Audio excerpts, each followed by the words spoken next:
Never stop reading Bible. Welcome to the Deep Dive. We're here to crack open some really powerful ancient texts and see what they have for us today. And today, we're taking a journey, a pretty profound one actually, through 3 Psalms that are linked together, 107, 108, and 109. Okay, so let's dig into that first one, Psalm 107. It kicks off celebrating God's grace, his providence, especially, it seems, after huge historical events like the Babylonian exile, when the Jewish people were taken from their home. What gets me is it's not just looking back, it's almost like instructions on how you do gratitude after something massive like that. How do you see that playing out? Or what's fascinating, I think, is how it's not just national. It's a call to every single person. Give thanks for God's enduring kindness. That phrase is key.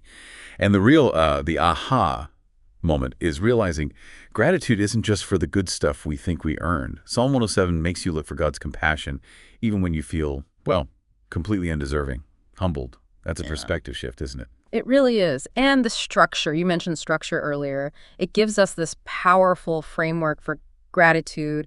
God is the only one being praised. And there are specific reasons given. Then it wraps up with this insight. The wise, they'll naturally praise God. But the wicked, well, they face consequences. It makes you think, doesn't it? That seeing God's hand, even when you feel unworthy, that's actually wisdom. Exactly. It's a challenge to look for that compassion. Yeah. To see God showing up consistently, even maybe especially when we're at our lowest. Right. So from that big picture of gratitude in 107, King David zooms in a bit with Psalm 108. This one feels very personal. It's described as David's own psalm, and it's just brimming with this confident prayer, asking God to deliver him from enemies. And it's interesting how it's put together, weaving parts of Psalm 57 and 60, like a greatest hits compilation. Yeah, it's cleverly done. It feels like it highlights how David's confidence now is built on, past experiences, answered prayers recorded in those earlier Psalms. That's a great point. It's a reminder, isn't it? Our past wins can fuel our hope right now. And what's compelling here is that mix of the personal lament and the communal one. David hopes to praise God among the peoples. That's global. Even while he's under serious threat, he's looking way beyond his own problems. And that's incredible confidence, but where's it coming from? It can't just be, positive thinking. No, it's not just wishful thinking. David's confidence in Psalm 108, it's radical, really, but it's not in himself. It's in God's track record, his unbreakable promises, especially promises about the land, as you mentioned. It's like a template for us, isn't it? Anchor your faith not in how things look now, but in God's past faithfulness. It's basically declaring, trust God, and you will win in the end.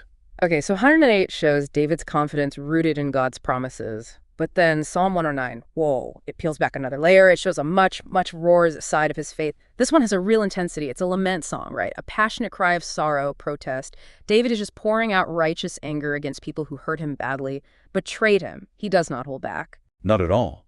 And despite that really strong language, those calls for curses, his faith in God doesn't break. It's crucial to see these curses aren't just, personal revenge fantasies. They're a desperate plea for God's justice to be seen, to be revealed when things are profoundly wrong, which for David, often involved betrayal by people he trusted.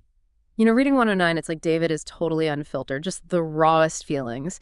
And he goes through this process, doesn't he? First, laying out what they did, then asking for specific judgment. But then there's this turn where he admits his own weakness, his own need, urgently asking for God's help. How did he keep faith with all that anger and hurt? It's kind of amazing. That's the paradox, isn't it? That desperate plea, it isn't weakness. It's actually the catalyst. It leads to something transformative.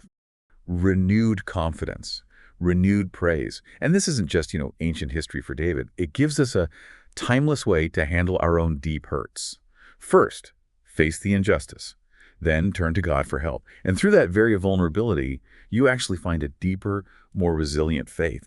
It shows how even our worst suffering, if we bring it honestly to God, can strangely enough deepen our faith. Wow, what an incredible range we've just walked through. This deep dive was brought to you by the Center Studio.